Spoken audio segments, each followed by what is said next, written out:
Olha! Olha! E a seleção da Coreia, o problema é que toda Tá gostoso aí, Ju? então você não tem coisas novas para que você possa aprender. Isso aí. Ih, vai danar nenê com toda essa sujeira na boca. Por exemplo, a WPS. Aí tem a volta para a Coreia, o cruzamento na área, a bola foi passando, a WPS teve interesse de contratar o treinador da seleção brasileira, teve interesse de contratar a Marta, contratar a Formiga. Eles querem saber a experiência do Brasil. Entendeu? Isso aí é importante. Só para avaliar a Formiga para quem está em casa, o Jorge Barcelos foi técnico, né, de 2008 a 2010 lá na WPS, que é a Liga Americana, que é a World Professional Soccer. Ele teve essa experiência lá treinando times americanos. Você passou por qual time lá? St. Louis. St. Louis.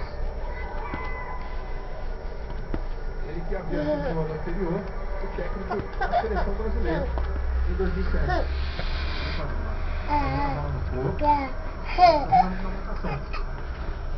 Agora defendendo ele segurar o resultado. A bola esticada na frente. A goleira Leon Wood volta pra fora.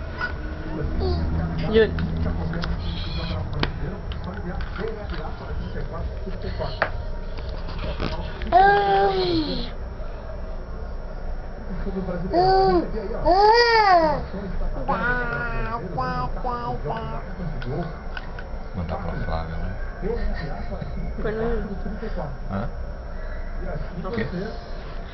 Que meleca! Que melex! Serve a mamãe com um pouquinho. Serve a mamãe com um pouquinho.